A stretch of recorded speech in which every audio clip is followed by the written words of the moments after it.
Bop, bop. Okay, guys, welcome back to your Monday edition of Grimerica Outlawed Roundup, January 5th, 2026. Is this the first roundup of 2026? I guess it is. The Yes, first it is. weekly Monday one, we did sort of like a similar type thing last weekend, but First one, it's squatter removal and third term do over. I cannot guess yours. I don't you know. cannot guess mine. Because I don't know who's on a third term, or is this an insinuation that Trump's going to have a third term? I I'm going to talk to you about a theory at the end of my presentation. That's going to be. I ended up saving these takes on Maduro and Venezuela and all that. Right, I ended up saving them all, and then I thought, do I want to talk about it or not? And I'm like, yes, I got to talk about it. But then the problem is, then I end up with and then I don't want to leave any of them out, right? So then I want to include everything. So then it becomes this big. Then it snowballs into this massive thing. So I don't really like to talk about things that are so fresh and so big in the news, but I feel like this is an interesting one, and we should do it. So I've got a big thing on that. And at the end, I've got my theory that I just came up with, texting you and prepping for the show. Texting me? Yeah, when we were going back and forth and I was prepping for the show, I came up with I thought, oh my God, this is it. I know what's going to happen. Is it because of the extraction comment? You can't. No, I can't. No, it's not. No, I don't want you to guess now because I got a whole thing to go through first, and then you can. And I'm too good of a guesser. That's the real I don't want problem. you to ruin the. I'm too good of a guesser. That is the problem. Actually, a lot of people freaking out on all sides again. I mean, this is just an amazing time. All kinds of stuff going on. People are freaking out. People are like, "Don't you dare call for the kidnapping of our prime minister." is that not laugh? Is that that's faux pas? Is it?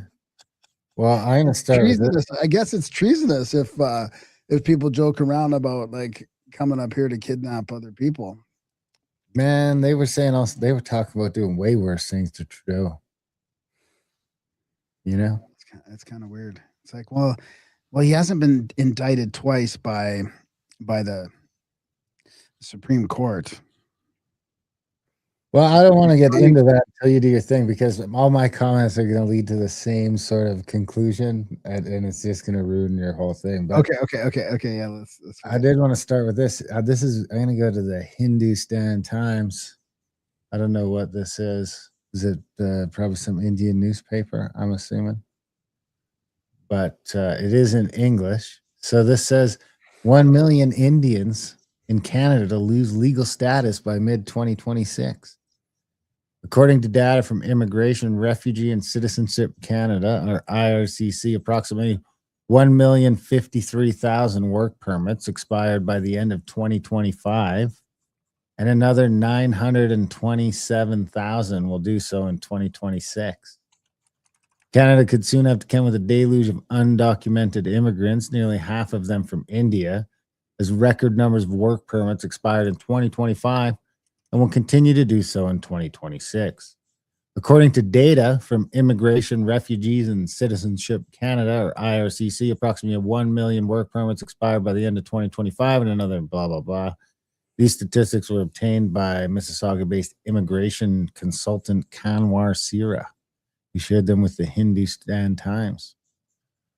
As these work permits expire, their holders go out of status, living illegally in the country. So we're about to have 2 million illegal immigrants that were, kind of quasi. So basically a bunch of the immigrants you've been seeing around, probably like every second one's going to be an illegal soon.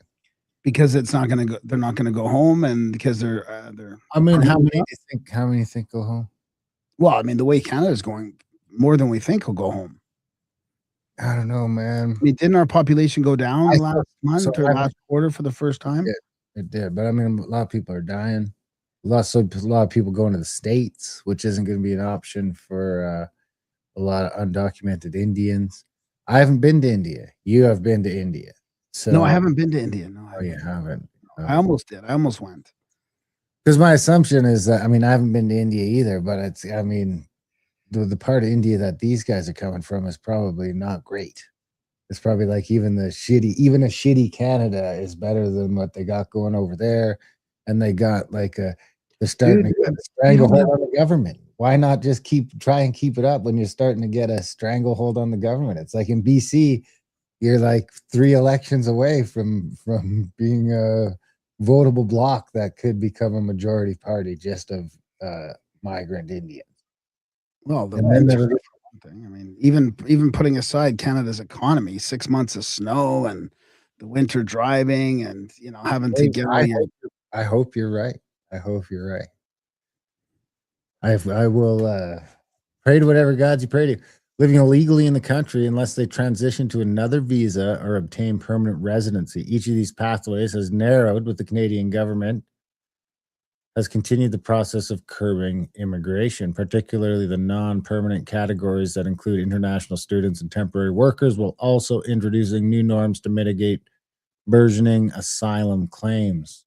It's going to get very chaotic, Sierra said, alluding to the number of immigrants in danger of losing legal status in the country. He pointed out that Canada has never had to contend with such high numbers of people going out of status. The first quarter of 2026 alone will have a record high of nearly 315,000 expiries. So that's like 100,000 a month. Can you even can you even fly 100,000 people out of the country? I guess you could, right? No, I don't think so. That's what, 3,000 a day? That's 3,000 a day. That's like 10 full flights, maybe 12. 10 if it's the big ones, 9 or 10, somewhere 9 to 12. In the last quarter of 2025, that number was over 291,000. And the crazy thing is, though, that when you are flying around and you talk to people that are flying internationally, the Indians still seem to be heading in the other direction. It's not when you fly to Europe, your plane's full. It's when you fly back. Well, here's the thing. Here's the thing right away, right? Which is glaring to me. So there's going to be a bottleneck. So there was no plan for this then, right? I mean, shouldn't the government, if you do that, if you bring in 1 million people, then you know that in 2 years or however many years, 3 years, they're going to expire, and then you have to deal with it, right? Has there not been any plan at all? These numbers are easy to plan for, right? Okay, now we have to re-visa 500,000 people every quarter or whatever it is. I think we don't even have the resources to do it. You should run for government. I mean, you could run the finance department probably with that. You're perfect for the job. Sounds like my business process re-engineering is there's no way I could apply that experience to the government. This phenomena, it's too doji. I would lose my mind. This phenomena of a growing undocumented population in the country has led to societal issues like encampments in wooded areas of the Greater Toronto area or the GTA like Brampton and Caledon. Yeah, did you hear about the encampments? No, that has to do with this. Yeah.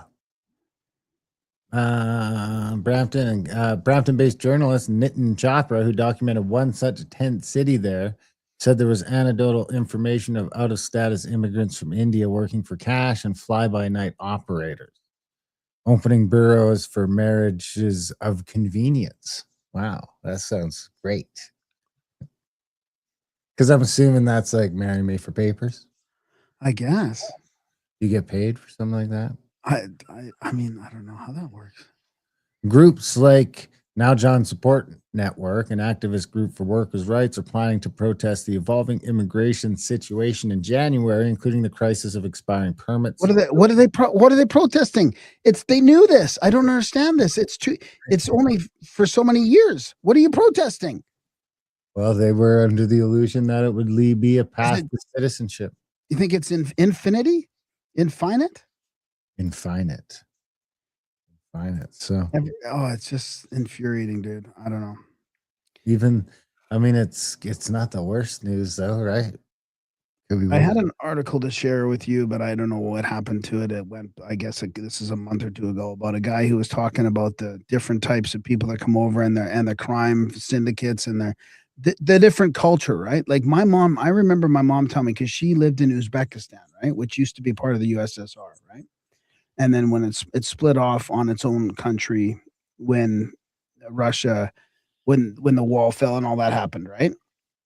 And she would tell me that she learned from living there and all that they have a completely different idea of cheating and all this stuff, right? Like she said, well, the Russians don't, they just think it's normal to cheat, right? Like they don't think of it as we think, like, oh, you're cheating. They're just like, if you can cheat to win, then you cheat to win. Like it's a completely different thing. So, and that goes for other areas too, right? They have different ideas of what's okay, what's not okay. And when you send millions of men to our country and they just think it's okay to scam, like you don't have to work above the table, you just scam, do whatever you can to make ends meet. It doesn't bode well. It's a disaster waiting to happen. It's a disaster. Yeah. America frustrated over Minnesota. That's exactly what I'm trying to get at, Jim. But it's not necessarily. It doesn't have to be a race thing. It's more of a culture thing. And if we allow it to, like, we shouldn't allow it to happen. There shouldn't be a two-tier justice system. It should be here. You come over. These are our laws. You follow the laws, and they get upheld like they should, equal and fair to everybody. But that's not the way it is. So that's why it feels like a controlled demolition. Controlled demolition. Well, obviously, you must have heard about this already. Our finance minister, ex-deputy, what's going on? How come it ain't working? Is it frozen? Why is it frozen? It just didn't. I don't know. It was spiraling. Mine, it's all frozen still on my end. I can't see shit. Well, it is cheating, Rob. Doing whatever to win is not cheating. Of course it is. Use the best tactic to win versus losing. You can't say that. I mean, you obviously have to follow some social norms or unwritten laws or real laws in order to win. You're not supposed to be able to just cheat to win. My shit is frozen. It's fair. I mean, it's just like in a hockey game. Well, so you think diving all over the place is okay, I guess. I mean, if you think that diving is okay to win, then, but I mean, like the Czechs will dive all over the place. I mean, I played against the Czechs and they are divers. It's a real thing. They dive all over the place. It gets so fucking frustrating. You bump into them and they just flop on the floor. That's their way. But I mean, I don't know. I don't see the respect and the honor in that. No, it seems like my shit unfroze and stuff. So speaking of no respect or honor, I mean, you remember Christina Freeland? Doge shouldn't have been. Okay, sorry to interrupt. Go ahead. Yeah. Christina Freeland was the finance minister. Chrystia Freeland was a finance minister, deputy prime minister that sent like $20 billion or so, give or take, to Ukraine. Now she's going to go work in Ukraine. She has resigned her seat in parliament, which is good news, I guess. But Zelensky, I mean, it can't be a coincidence, right? You're just moving to the country that we gave a bunch of money to, like you haven't siphoned off 100 million into an account of your own. That's, as far as I'm concerned, you're moving to Ukraine to just be ultra rich now, do whatever you want. So this is from Zelensky, that is piece of shit.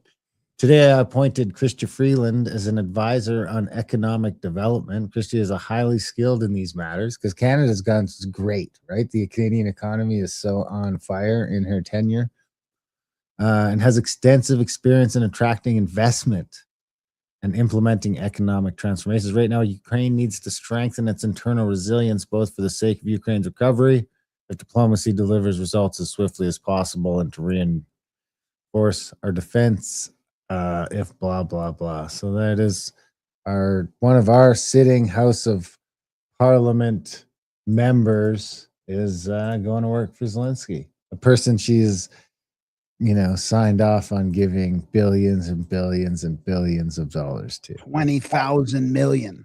Oops. You shouldn't say the B word. It's 20,000 million.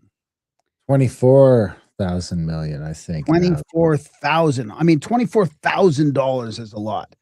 We're talking about $24,000 million. $24,000 million.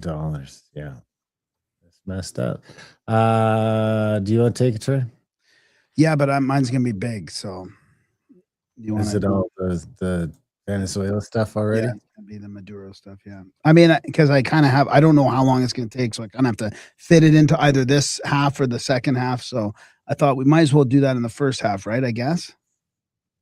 Let's go to the New York Times, which is weird, but here we are. 10 people are convicted of cyberbullying France's first lady. The defendants made false claims about Brigitte Macron, the wife of President Emmanuel Macron of France. They made false claims. So I guess has it been proven? Let's see. They use a real feminine picture of her too, of course, right? Probably the most. That's probably the nicest picture she's ever had taken of her. It doesn't look like there's an Adam's apple at first glance, but anyway, yeah, 8 men and 2 women were charged for harassing her, online harassment. Charged for online harassment. 3 of whom were tried in absentia, which I'm assuming is meaning they didn't show up. Were given a range of sentence. One received 6 months in jail. Other punishments stretched from mandatory online harassment awareness training to an 8-month suspended jail sentence. The court also fined each 600 euros and ordered them to contribute a total of 10,000 euros in compensation to Mrs. Macron. So they got to pay this bitch. 5 of those convicted were also barred from using the social media platform involved in the case, X, for 6 months. They were tried after posting messages and photos on social media that wrongly suggested that Ms. Macron, the wife of President Emmanuel Macron of France, was born a boy called John Michael Trogno.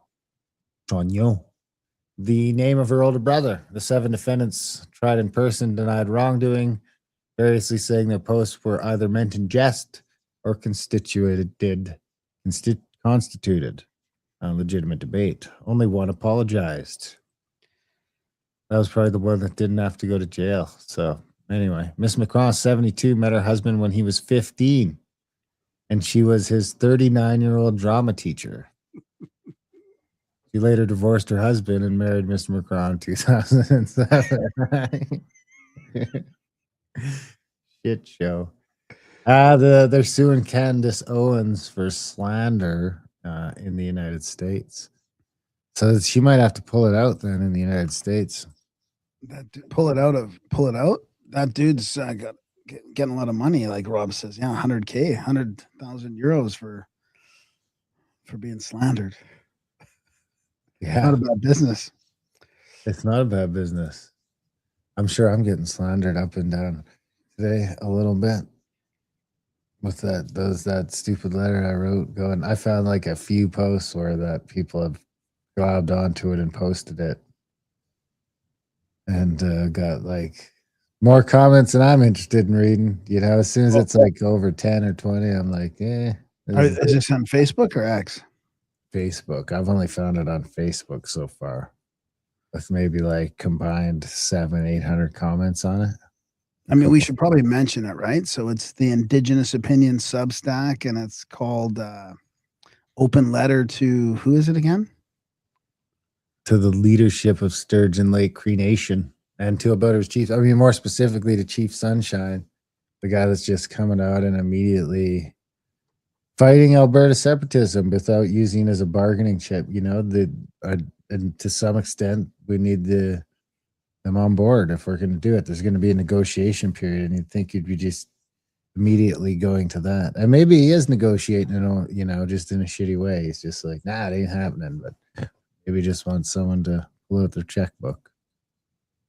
Or he's getting paid already to push back. Well, that's kind of the point of my letter. But the interesting thing is that it did get almost big enough to warrant a response. From him? Yeah, I doubt it'll happen, but it's like, it's not as big as his, but the reaction is more positive than it was to his. Right. Sunshine go away today. Yeah. It definitely got big enough. I mean, it's more viral than anything I wrote for sure. So it got read thousands and thousands and thousands of times. What is more viral than what you wrote? Actually, you know what? That glyphosate thing was probably more viral. I think that got read like 17,000 times. But this one got read probably, 5, 6, 7,000 times now. John's asking, do you think we're at a spot where Albertans can discuss separation openly? I don't know if you mean like openly in social environments or openly on the internet. We are discussing it openly online. it's just getting attacked really hard from the right You and can the go sign the papers sorry, now. not the right, the east. The offices are open right now. There is a petition out, right? The petition has started. So the petition is out. Yeah. So we can vote. We can. I think we need maybe 200,000 votes. 177,000, I think I saw. Yeah, maybe 177. Basically, call it 200,000 is probably the safest bet. So we'll see what happens. And then it gets put on and then it gets put on like an official referendum, right? Like a ballot referendum. Then it gets put on an official referendum, which would happen this October. This October. So they have a year, not less than a year. So 9 months basically to get 200,000 signatures. No, I think you need the signatures by May. Oh, right. It's only 3 months or something. Yeah. 3 or 4 months. Okay. Which should be fine because I think they had like 400,000 or 500,000 of the people that signed up and pledged to sign it. Oh, wow. That's great. So we'll see what happens. Yeah, that's going to be interesting. I mean, it's going to be, people got to get thick skin. They're going to attack it hard. I mean, X is already filled with so much hate about it. It's annoying to me. I got to stay off X and just try and like separate out prepping for the show and stuff like that. Cause it's just, it's infuriating. Like, why don't you look at why people want to separate? Like, there's no fucking self at all. No, like looking at what's going on in the country for the last 10, 12 years, why people are not happy. Like, come on, hold your side accountable for something. I mean, that's what the right is different than the left in the States and in Canada. It's more factioned. It's more separated and not as culty as the left, just following everything their side does, no matter what, because everything to the right of the left is called the right. So we're all kinds of different factions in there, right? There's the libertarians and the anarchists and the conservatives and the right wingers. And like in Canada, it's weird because there isn't really a lot of right wingers past the conservatives. And the conservatives are very center. But even still, we don't like us, for example. But I mean, we're not a good example because we're not really political in that way. We don't really, hitch to either side. But the people on the right will complain about Pierre and the right a little bit more than the left. They'll rip them apart. I mean, almost. They'll rip them apart. Yeah. Some of them are just fanboying, but other ones just torch both sides and have nowhere left to go. That's kind of anyway. My Facebook just started pinging off like crazy, so I shut it. I put my Facebook in private mode. So did you see any of the negative answers at all, or? I've seen a couple. Yeah, there's definitely a few in there, but it was mostly positive. Honestly, most of the negative stuff seemed like people that didn't quite fucking read it or didn't comprehend it. Like it was almost like too much for him to like put two and two together. I actually had one guy like freak out at me and then come back later and apologize and be like, I fucking read it wrong. Sorry. Right.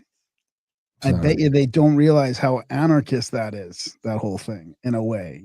I mean, maybe anarchist is not the right word, but can you just tell everybody what the gist of it was? So anyway, I locked my shit down because I don't need a bunch of weirdos fucking creeping my Facebook over it, It's too much. It was just an open letter to Buddy asking him what I mean, I don't want to read it because it's just a bit long. And a bit much, maybe, but it ends with. It's not that long. Read it.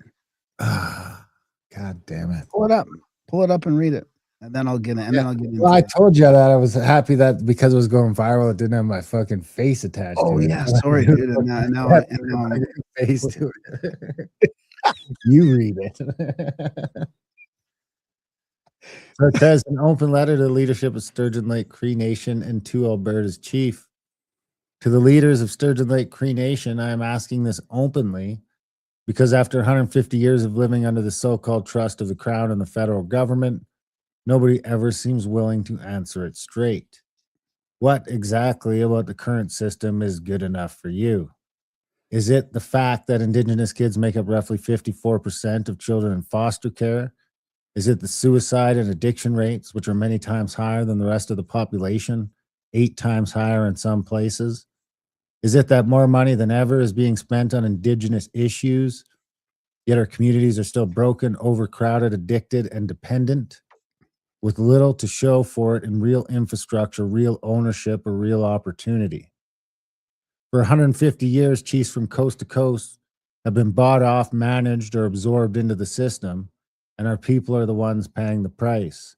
The system doesn't reward results, it rewards compliance, it rewards managing poverty, not ending it. So tell me plainly, what is working? What benefit are you enjoying today that couldn't be enjoyed and exceeded on land actually owned by our people, deeded to us, not held by the federal government, and managed by chiefs who answer to Ottawa before they answer to their own people? Tell me, Chief Sunshine, what treaty right are you enjoying that couldn't be exercised on land that can be developed, leveraged, passed on, and defended like everyone else's in this country? And while you're at it, explain this part too. What about the other nations in Alberta? What about our people as a whole? Shouldn't something this fundamental be discussed openly as a people? I am a treaty Indian in Alberta. Nobody asked my opinion. Nobody asked the opinion of countless others like me. Yet decisions are announced, statements are issued, and positions are blasted all over social media in some pathetic attempt at relevance, as if a Facebook post counts as consent. So again, I ask, what change are you actually against? Are you against our people owning land outright? Are you against breaking permanent federal control? Against ending a system that has produced dependency, addiction, and despair for generations? If the current system is so good, then defend it honestly, not with slogans, not with lectures, not by calling anyone who questions it a sellout or a traitor. Defend it with results. Explain why, after 150 years, we should believe that more of the same will somehow fix what it created. Our people deserve an answer. So yeah, that went viral, and now I like it a lot. I had to Shit. shut my Facebook down, and Because he was pushing back against the separation pretty hard, right? yes, I think he challenged it in court already. It's like I would be making a list of demands. So first of all, I'd be forming some sort of fucking council between the separated bands in Alberta and say, how are we going to handle this? You know, and everyone needs to be, there should be town halls on this shit. It's a unique opportunity, a real unique opportunity. So we'll see what happens.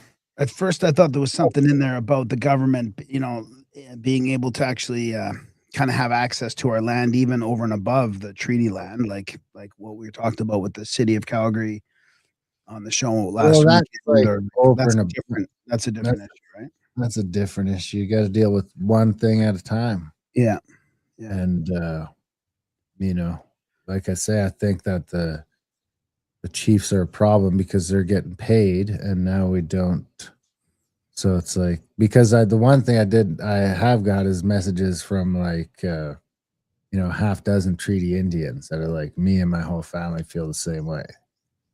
So it's like there's no Indians freaking out on me for anything ever. Right. Like any of the negative stuff is like people that are taking it out of context, or just people that hate Indians in general. And they're like, fuck y'all, which is fine. But from the native community, the response has been so far 100% positive. And this is kind of going back to the core problem with what's happened with the Truth and Reconciliation Committee and with the land acknowledgements and all. Like, people are getting this fatigue, right, with the whole woke signaling about the indigenous. It's working against the communities, right? Just like it worked against the Black communities, and Black Lives Matter worked against it, and affirmative action works against it in the States, like all that stuff. It's kind of backfired. All this virtue signaling is backfired. Now there's probably more racist than there was when we were trying to work together with everybody. Yeah, and somebody's stealing the money. Like, I don't know where the fuck money's going, but somebody's stealing it. I don't know if it's the Chiefs or if it's a bunch of people along the line, but someone's stealing the money. I don't know where the fuck it's going. I ain't getting any of it. I ain't getting a dime of it. So and from what I, the people I'm talking to on my reserve aren't getting any of it either, and they're all poor as shit. I mean, I talked to my buddy so I have a good friend that's on my reserve quite a bit doing construction, and he's like, it looks like fucking Afghanistan, man. He's like, it's like be glad you're not living there. So it's like, where's the money going? And the thing is that it's like the Chiefs are doing all right, but I don't get the sense that they're multi-millionaires either. You know what I mean? So it's like there seems to be money getting siphoned off at all levels, and I'm not giving the Chiefs a pass because I think they are taking lots of it, and they're not. But it's picking up probably an NGO network too, and yeah, exactly. It just seems like it's too much. If the Chiefs were all taking that much money, there'd be like they'd have to be much better off unless they were just stashing it someplace. But some of them wouldn't be, and even the ones that are doing really well aren't doing like 8 figures well.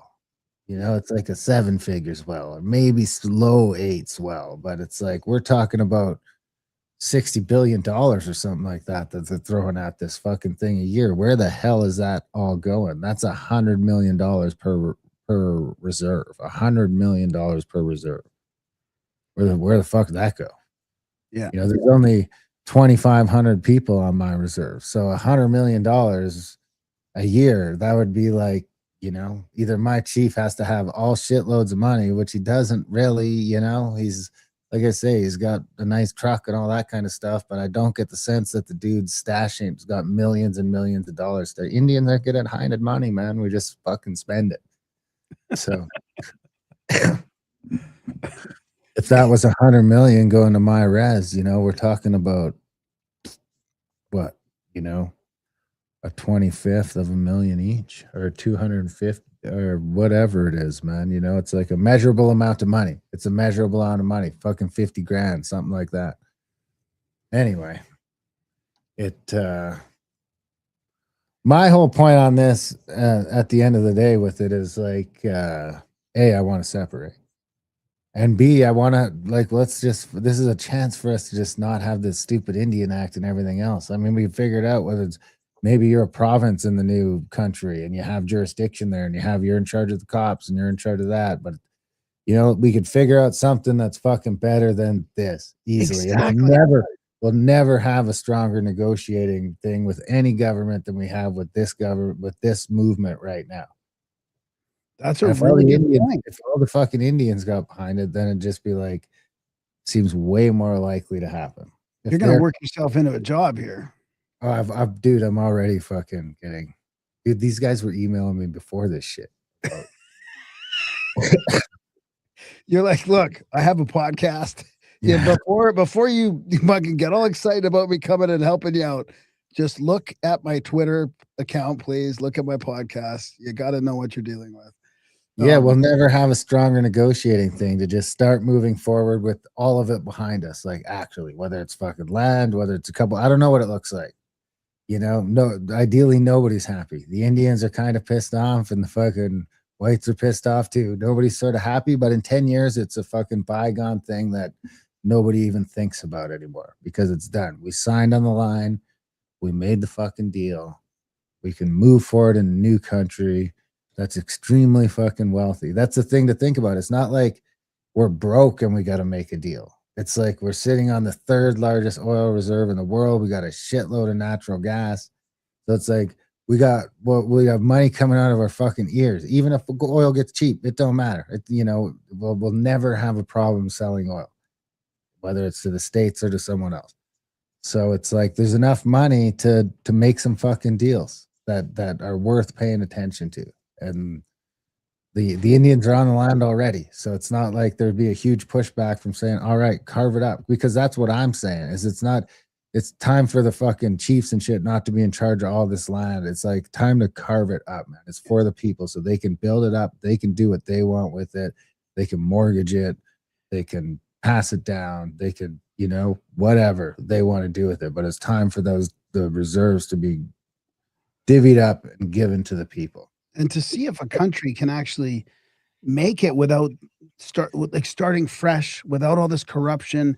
It looks like on paper it can do it budgetarily, right? Like with expenses and all that, and revenue and taxes and the pensions. Like, just cut out all the corrupt shit, start from scratch, a small country, lots of resources, give it a go, see if it can work. Like, oh my God, it's so exciting. And people just flipping out about it. Flipping out. Freaking out. I mean, the East is just freaking out. So I don't know. Should we get into? Oh, we better not get into it. I don't want to get Kyle in trouble. What? No. Oh, and the thing, I got to do this other thing first. Okay. All right. Tell me this ain't the most dystopian. Well, technology and nature. The dystopian. Blah, blah, blah, blah. Tell me this ain't the most dystopian thing you've ever seen. Well, technology and nature are often at odds. In the name of progress, the natural environment can often suffer. But a scientific breakthrough in Europe could help us reduce pollution concerns right around the world. As the global population continues to rise and our major city centres contend with pollution, scientists have been working fervently to find a solution. Enter Liquid 3, also known as the liquid tree. Developed in Serbia, this clean energy project is designed to replace the function of trees in heavily polluted urban areas where planting and growing real vegetation is not viable. The Liquid 3 acts as an algal photobioreactor. Air pumps suck in pollution, the microalgae feeds on the carbon dioxide and releases oxygen as a byproduct. It uses microalgae, which are basically very similar to plants. They perform photosynthesis, they catch carbon, they emit oxygen. The reason we are using microalgae, in addition to be very efficient when it comes to carbon removal, is that they can sustain a huge amount of pollution. They don't care about carbon dioxide. They basically love to have additional levels of carbon dioxide. Don't all plants love to have additional levels of carbon dioxide? Yeah, they do, but you can't plant them all in cities, I guess. So you just put these huge vats of green goo. It makes me think of Soylent Green. Yeah. Liquid 3 really thrives. Good idea. It's like alchemy. In spaces and areas that are impacted by council planning and regulatory restrictions. Pedestrian areas, tunnels and metro stations are all prime locations for installation. A couple of these in a small area that has basically a limited airflow would make a difference. Currently, the best impact would be in parkings, maybe closed parkings, or in metro stations, because you cannot put any greenery there. Nothing would survive, basically, and liquid tree will. With global concerns surrounding... But he's in his bathroom, I'm pretty sure. And carbon footprints and net neutrality, right? Isn't this the shower? He's doing liquid too. That's the thing. Anyway, so I got that, and then I'll get this one before you get into your long thing, because it'll be hard to transition out of that once you're into it. Have you ever heard? So this is interesting because we had. It's AI, so sorry for that already. But who do we have on talking about information? What was his name? Information First. Information First. Oh, Ryan Kralik. Ryan Kralik. So this is the second law of infodynamics, which made me think it's kind of a long clip. We can stop it or we can let it go. We'll see how it goes.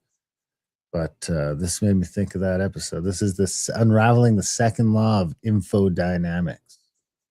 Have you ever wondered why time only moves in one direction? It's a question that has puzzled scientists and philosophers for centuries. The answer may lie in the intriguing world of infodynamics, a fascinating branch of physics that deals with the flow of information in physical systems. This is not the flow of information as we know it, like sending a text message or reading a book. This is about how information moves and changes within the very fabric of the universe itself. At the heart of infodynamics lies a fundamental principle known as the second law. This law guides the flow of information, much like an arrow pointing the way for time.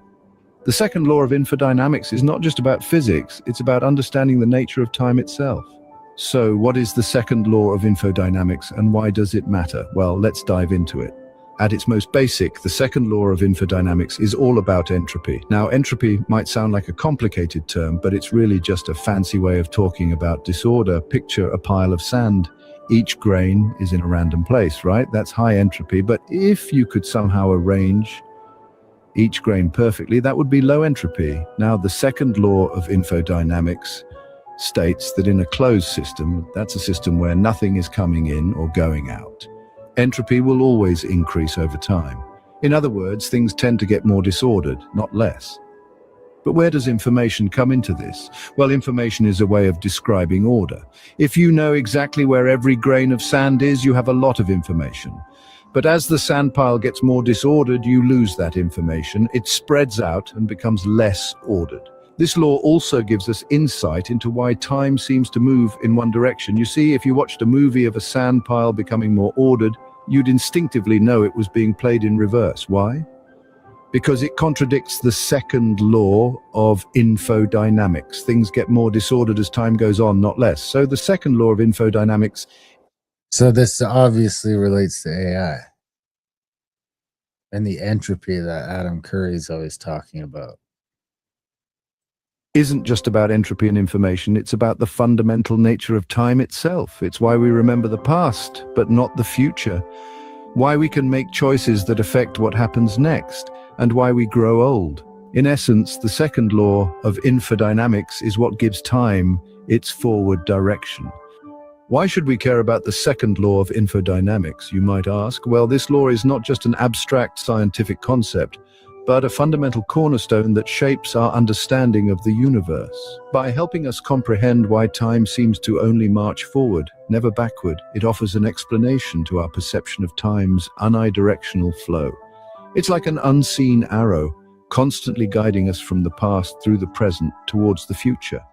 Moreover, it provides insights into why certain processes in nature are irreversible. Ever wondered why a broken glass doesn't spontaneously piece itself together, or why a cup of coffee doesn't unmix itself? It's the second law of infodynamics at play, dictating that certain events can only unfold in one way, not the other. So when we talk about the second law of infodynamics, we're not merely discussing a physical law. It's a lens through which we view the world, a guide to the fundamental workings of our universe. It's a key to understanding the very fabric of our reality. So, the second law of infodynamics is not just a... I think that's enough of that. But, Yeah. I mean, it could explain why the AI seems to have peaked so early. You know, it's just too much for it. It can only make it worse. There's no way to like, other than like trying to launch a new model, I guess, and just give it a new way to dissect the information, but it's always just gonna be the best right in the beginning for a small amount of time and slowly get worse. Which is my personal experience as a pretty heavy AI user. Right? What about you? We're probably using AI more than most people. It's getting better and worse at the same time. But I feel like it's the opposite in real life though well, maybe that's why, maybe that explains civilizational and cultural collapses too. I mean, it just gets, maybe that's part of why we collapse. I saw a great video on civilization collapses and stuff, and not like from external things, but just what happens when you go into the cities and then the cities develop and then you have to bring people in, and what happens in a society. Maybe that's the same thing, right? Yeah, exactly. Mm. Just you can control the entropy or manage it for a certain amount of time and be productive until it just eventually, once a city gets to a certain amount of size, then it's fucked. Yeah. It's game over. Yeah, I was thinking about how we should be designing like the next phase of humanity, knowing all this now. If we don't completely collapse, will be to design like spread out living communities and stuff. So it'll be more like medium density or low density, spread out through the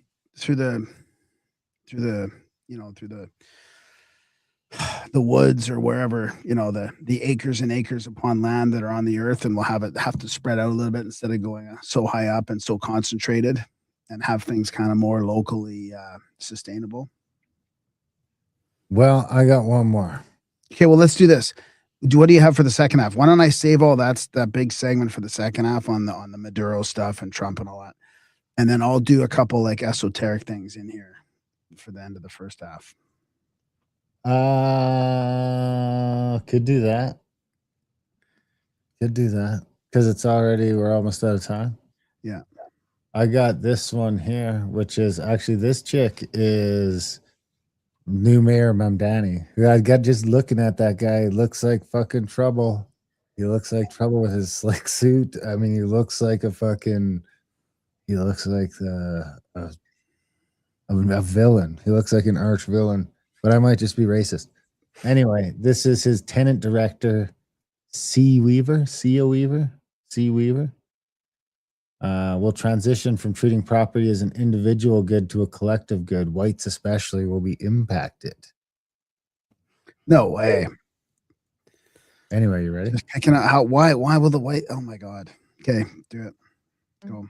I think the reality is that for centuries we've really treated property as an individualized good and not a collective good, and we are going to transitioning to treating it as a collective good and towards a model of shared equity will require that we think about it differently, and it will mean that families, especially white families, but some POC families who are homeowners as well, are going to have a different relationship to property than the one that we currently have. What do you think? Well, I think that they don't understand that humanity, like, we need to be able to own stuff, like, you know, living, you know, owning nothing and being happy is not really possible. We need to. I've just experienced it in firsthand in my life, where I've seen somebody take that step to owning property and just becoming a completely different. I shouldn't say completely different person, but you can see them glow, you can see them change, you can see them grow with actually the ownership of property. I think it's a human, it's a deep need that we have for humanity. And this collectivist stuff is just ignoring all that, and it's not going to work. What do you think they're going to do? Do you think they're going to start like throwing people into spare bedrooms and stuff? Yeah, maybe. Yeah.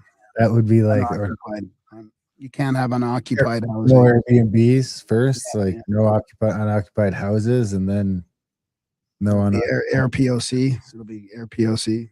Air POC. I don't want that out. Anyway, probably time to escape from New York.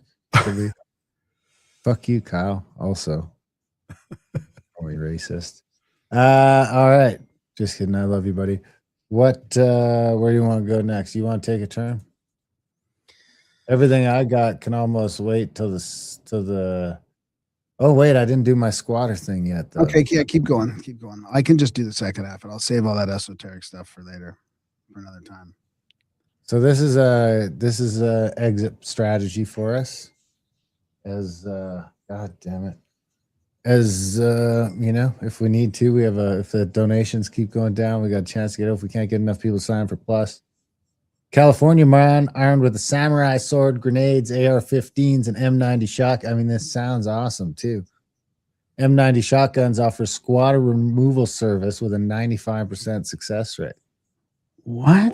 The ASAP squatter removal CEO, James Jacobs, removes squatters in Northern California. He's been in business for 7 years. Jacobs says the company first conducts surveillance to confirm the squatters are on the property illegally. Then they perform what he calls a breach and clear. Lease agreements with property owners allow his team to enter and remove squatters. The cost of using ASAP squatter removal to get a squatter off your property starts at $10,000. And I get the sense that this guy just gets to go from place to place living there too. He just loves it. Yeah, he's like, oh yeah, bust them out, kick him out. So here he is doing his sword moves. Let's have a listen. Breaching is breaking into the property And then clearing is actively going through the rooms and making sure there's no active threat. According to Jacobs, lease agreements are signed between him and the property owners to allow his team to go in and remove squatters. And it's not just samurai swords used. AR-15s, we have M90, shotguns. He's been in the work of removing squatters for 7 years and says it's a completely legal process.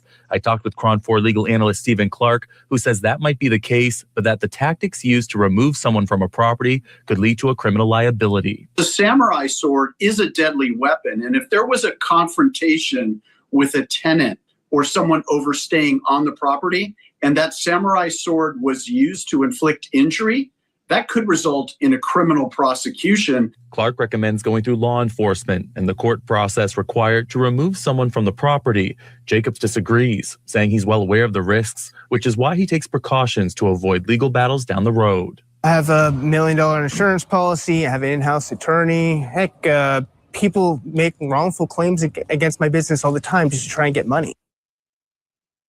All the time. People are like, this dude came at me with a fucking sword. I love it. I love how he's just got the sword there. Surprised he doesn't have a shield too, or something, or some armor to put on. But it's interesting how bad it's gone down there. I had a friend that had squatter problems, and it's like it's bad because even legally, it's hard to get him out of there. Like, no wonder why there's a need for this guy. Everyone's monitoring them. They go out, they breach the place, they go in, they hide out. The other people come back. They're like, "This is no longer your house. You're out of here." Squatter removed. Beware the eviction samurai. Yeah, the sword's a weird touch on that whole thing. Why the sword? That's not messy. That's not messy. Messier than a gun. Well, not only that, I can't take you seriously. You're like a fucking retard now. You know what I mean? Like you're not going to. Who goes in thinking if I have a samurai sword, I'm going to look cool. Chicks are going to dig it. You know, like he couldn't have read that fucking situation more poorly. Maybe have like a sidearm, like on a holster. Well, he's got guns too, right? Yeah, I know. I'm just saying from a optics standpoint, you look like fucking George Michael in the garage playing Star Wars. Whereas if you just have a nice piece on your hip, you look like a professional. And also, I don't want to fuck with you. I'm not scared of this guy. I think he's a dork. The next squatter, after the squatter sees this interview, he's going to go in there with a samurai sword, and Buddy's going to kick him in the chest. And with his M5 949, you know? Doesn't even know what the fuck he's talking about. Anyway, you can take a turn. Well, do we want to move on or into the second half of the show? Okay, let me do one thing then in this first half, because we talked about Stranger Things and all that. Right? Did we? Oh yeah. Remember when it ended? The show ended not. So I wanted to read this post from Nick Hinton. He's going to come back on our other show, the Grimerica show, in a couple months, maybe a few months in the spring or something. He was on, I think, back in 2018, 2019 or something. So I want to know what you think about this. Stranger Things, Scientology, Stargate, and Martian Jesus. Because ever since we did that segment on the Stranger Things and Stranger Truths and all that, there's been some deeper stuff that I forgot to even talk about. I forgot to tell you about the nod to the Philadelphia experiment too in there. And also the Montauk nod. I think they actually talked about going back to the last finale, had one of them going back to Montauk or going to Montauk to live, which is a really weird nod to the actual place that went through some of the MK Ultra stuff. So it did get pretty weird. And there was isn't that what we would do though if we were making the show? Totally. You know, if we got, I mean, throwing it out there, if someone wants to like hire us as consultants for some sort of weird Stranger Things show like that, we would be great consultants. We have heard it all from over 1,000 people. We got 1 million different angles for your show. So GrammaticAmerica.com. So here he is. I don't really believe Christ can be cloned, but I'm too schizo to not find it interesting. Considering transhumanism, Scientology, Stranger Things, and conspiracies in general are all over the timeline right now, this theory might actually be worth exploring too. Finally, transhumanism is the idea that people will evolve and become superhuman once they merge with machines and become an interstellar species. Believe it or not, this idea was inspired by Nietzsche's Superman concept. The Nazis adopted Nietzsche's philosophy and tried to make mind control super soldiers. And MK Ultra was a continuation of these experiments in the US. I'm going to try and read it from the other page. Here we go. Funny enough, some MK Ultra experiments were performed on unsuspecting hippies who were offered LSD. I think that was the Midnight Climax operation. This happened during the counterculture revolution in the 60s when America first heard the term conspiracy theory. Let's try one more spot here. After the assassination of JFK, many books about this ritualistic death and the Illuminati were published by Discordian authors. Discordians were a group of occultists who believed transhumanism and Aleister Crowley's goddess worship would help humanity defeat the evil Christian elite. Interesting. Think of like Colin's elite, maybe. Now, transhumanism is promoted by Musk, who wants to colonize Mars, the planet Crowley claimed his alien gods lived on after migrating from Sirius. So that's interesting. Ironically, the Nazi rocket scientist von Braun predicted a man named Elon would colonize Mars. I mean, I don't know if he predicted it. He wrote it in a book. He wrote it in a novel. I don't think that's the same unless you're, talking about the occult prediction, like, that being an occult prediction or whatever they call that. Power could go out. So your power. Okay. You know what it's from? Is it got so foggy for so long? It's been foggy for like 4 days. And it accumulates. It's been foggy, but before that, it was kind of warm. For whatever reason, there seems to be some moisture in the air. And it's like, so we got the hoarfrost. Yeah, we got that too. It's like the hoarfrost building on hoarfrost, building on hoarfrost. So now the trees are starting to sag. And like, I went and tried to scrape it off my antenna because my antenna is like 10, 20 times wider than it is now with this snow. And it's like, I notice it's just going crazy when I'm driving down the highway and I don't want it to break off. So I just went to scrape it all off and it's pretty solid. It was on there pretty solid. And so the power lines are covered in this shit too. Oh my God. This is like the ice storms. This is kind of what happened. And there was just a little bit of wind when I was driving to town the other day and you could see them all just shaking. And I was like, man, if it gets windy. So sure enough, our power went out a bunch of times last night. Oh, what? My wife just said right now in town, there's people on the. Oh no! All right. Well, if it goes out, we know what happened. Jamie Rainwater says in the chats, on an unrelated note, he's going on a ghost hunt next week with an old high school band teacher. Well, let us know how that goes, Jamie. Hope you're doing well. Don't get diddled. Don't get diddled. All right, continue. So interstellar travel wouldn't even be possible without Jack Parsons, a student of Crowley who worked for NASA, which like MK Ultra was created with help from Germany. It might sound crazy, but Parsons invented rocket fuel while doing magical experiments with the Naval Intelligence Officer Hubbard.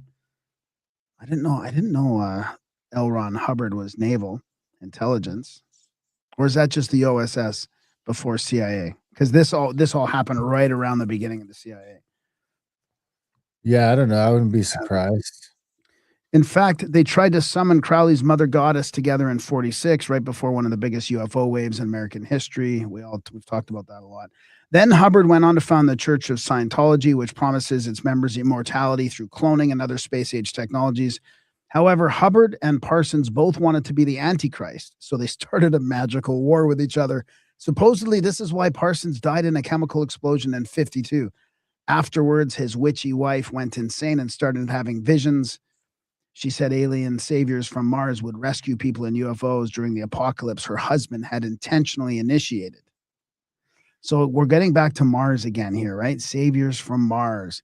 Parsons believed the mother goddess he summoned would bring about the end of this age, allowing a golden age free from religion to begin, or what Crowley called the new aeon. According to followers of Crowley, the new aeon will belong to magical kids called moon children. And speaking of that, I don't think he puts it here, but Trump was born on the next full blood moon after that Crowley ritual, and he's bringing in the golden age. So, I mean, that it's just kind of too weird to be coincidence only. With all this in mind, isn't it strange that the White House is tweeting about the golden age? Isn't it strange that Epstein is in the news too? Apparently, he was sex trafficking people for a transhumanist agenda. Even more odd, some of his surviving victims claim they were abducted by UFOs at his ranch before being operated on.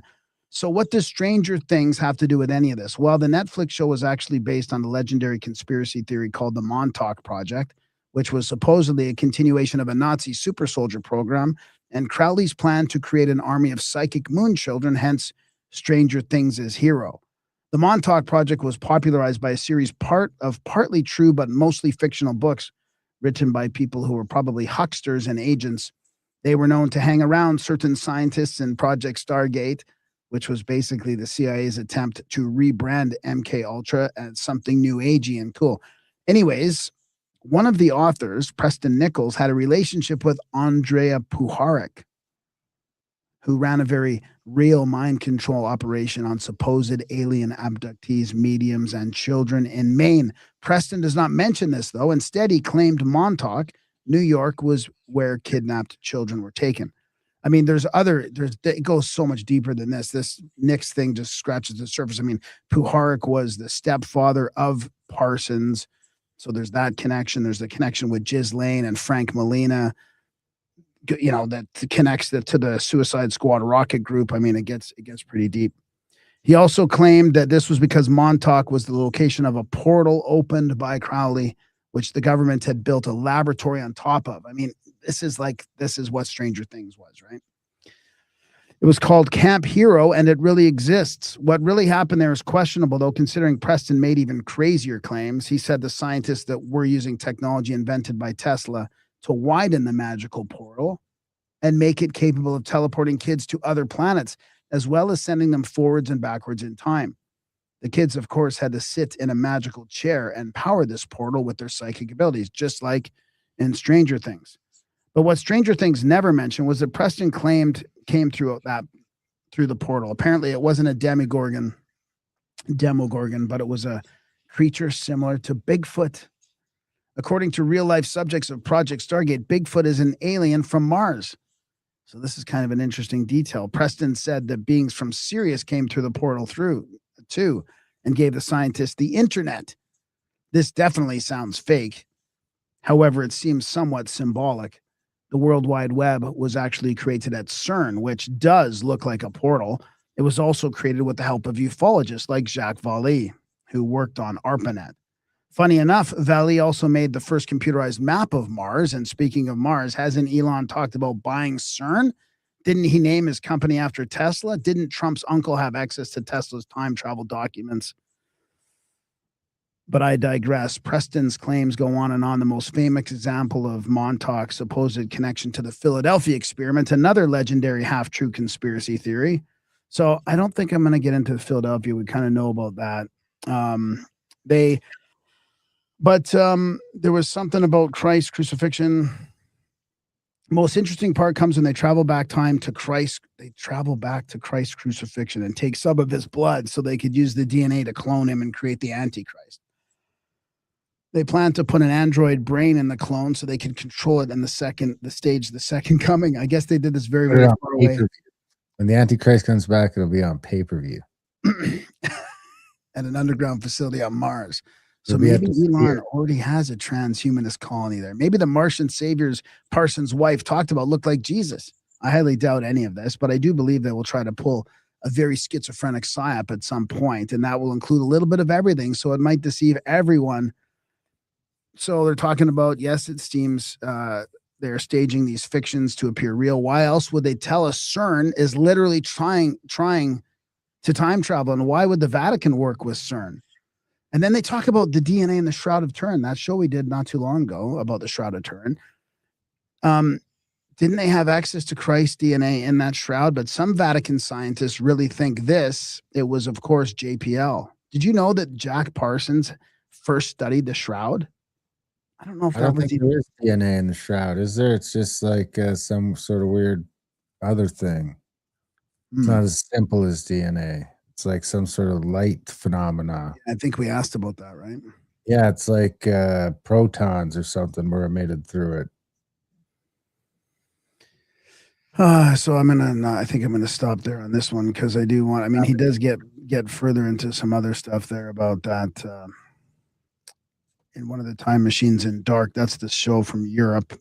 It's supposed to be better than Stranger Things. Even appears to be Montauk chair, sensory deprivation chamber. Huh. But then, what's interesting is, yes, I do have something about CERN here. CERN's quantum computer just found something that shouldn't exist. I mean, when people talk about CERN being weird and they are admitting a lot of these things. This is just from like Boxing Day, humbling and exhilarating. In March 2024, so not even a year ago, deep beneath the border of France and Switzerland, something unprecedented happened. CERN's quantum computer uncovered a discovery that defies the laws of physics as we know them. In this video, we dive deep into the groundbreaking research exploring how quantum tech is reshaping the universe, our understanding of it. This revelation could change everything we thought about science. It suggests we live not on the surface of reality, but in one of the many layers, that the atoms we're made of, the light we see, the thoughts we think might all rest on a foundation we never perceived. So that's pretty interesting, eh? So they talk about this being a reality check, but then they also get into this observer breath, how to reshape reality from within. So talking about like heart math and manifestation and breathing and all this stuff, and it being the end of a 2,600-year cycle. But I mean, it does just open up a bunch of can of worms because of CERN's official admittance of certain things about like portals and time travel and stuff like that. So. Time travel. All right, should we get out of here? Yeah, let's do it. All right, second half of show, guys.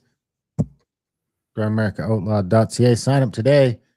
It's only $6 a month. You get the whole second half, and it'll be awesome. You can get it on video, you can get it on audio, and you can check out GrowAmerica.ca for other podcasts. Contact at thecabin.com for trips and events, and adultbrain.ca for audiobooks and ebooks. You want to get us started? Oh boy, I don't really want to get us started on this, but I guess I have. All right, let me get us started. No, I'm just kidding. I'm just kidding. All right. You can. I have a long Alex Jones clip that probably just. Oh boy. Do you have the Alex Jones?